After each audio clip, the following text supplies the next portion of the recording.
अरे यार हेडफोन्स हटा. Hi guys, welcome to our channel Naan and Travels. Do you know which all places did Ram, Lakshman and Sita travel during their exile?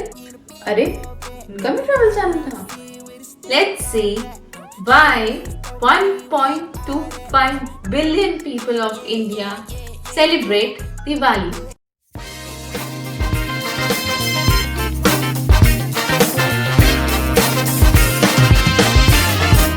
Once upon a time, there was a king Dashrath ruling over the city of Ayodhya. The king had 3 wives but no son of his own.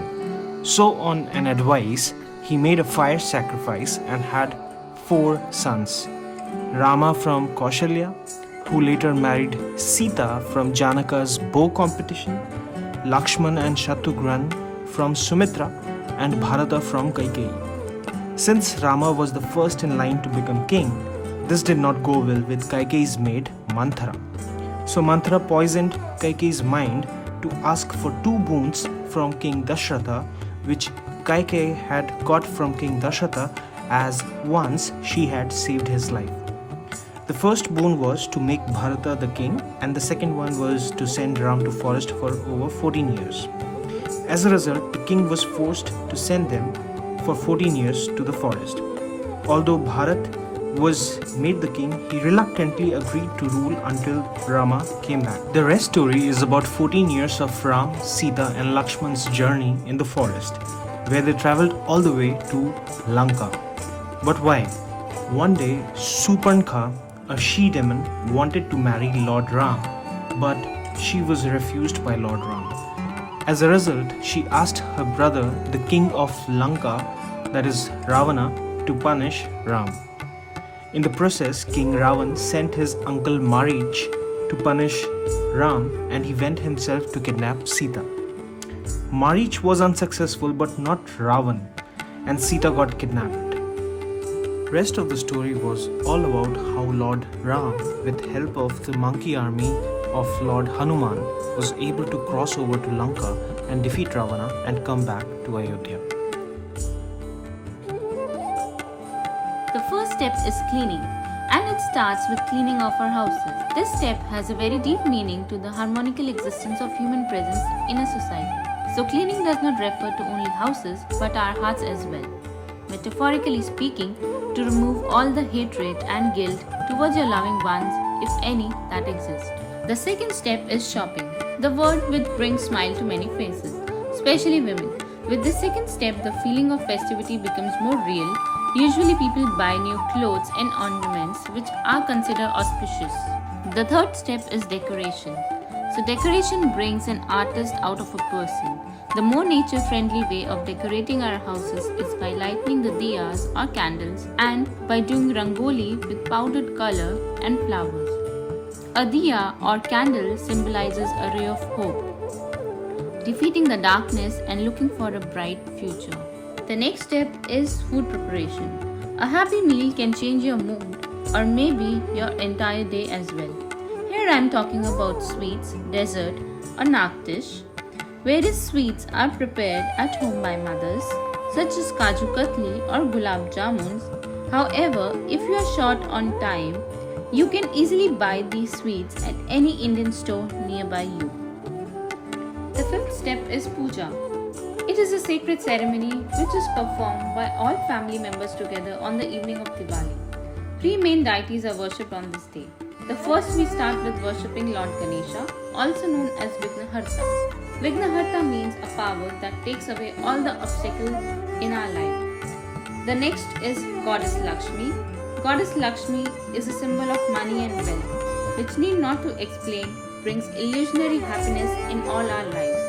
The most important thing to sustain our sanity is by getting knowledge.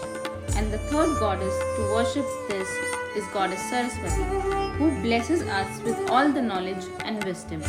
The final step, that is the step 6 of Diwali celebration, is to enjoy some fireworks, have a good dinner, and if you wish, then continue with the after party until the next morning. So now you know our 6-step process to celebrate Diwali.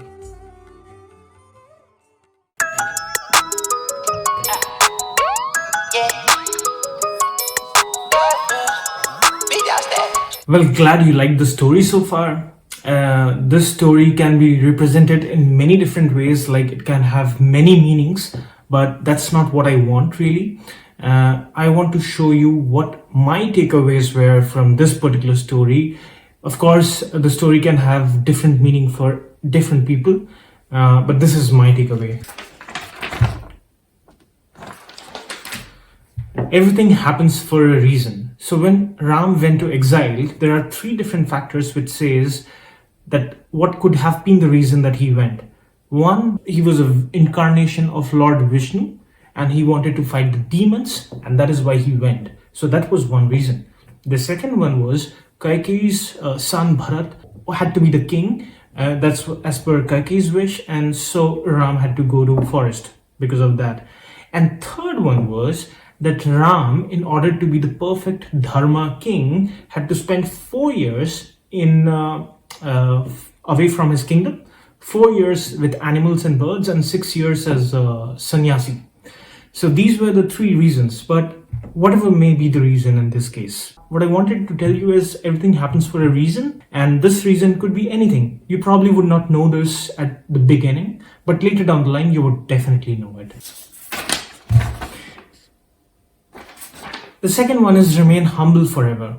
So in this story, Lord Hanuman could have single-handedly handled Ravan and defeated his entire army, but he chose not to do so. He chose to follow Ram's footsteps and then kill Ravan, or defeat Ravan in that case. So the story tells about being humble. So even though he was powerful, even though he had much knowledge on how to defeat Ravan maybe, he did not do so.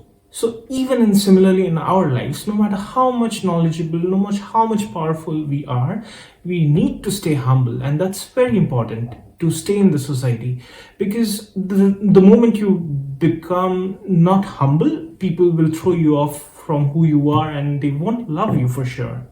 See what happened to Donald Trump.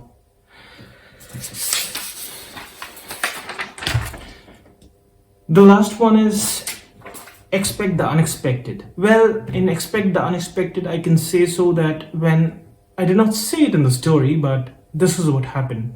So when Ram and Sita came back to their kingdom Ayodhya, the people in Ayodhya were not convinced of Sita because she was in Ravan's captivity and she might have turned into a demon. So to make sure that she was still a normal human being, they made her go a test, and Ram also made her do the test. So this was very unexpected of Ram to expect out of Sita, but Sita eventually did it with open hands. So now this tells you, no matter what kind of adversaries life is going to throw at you, you have to be ready, you have to take it with welcome hands and go forward for it. Things will not work out, but then eventually it will. You have to believe in life. And that's how the takeaways have dealt with me so far.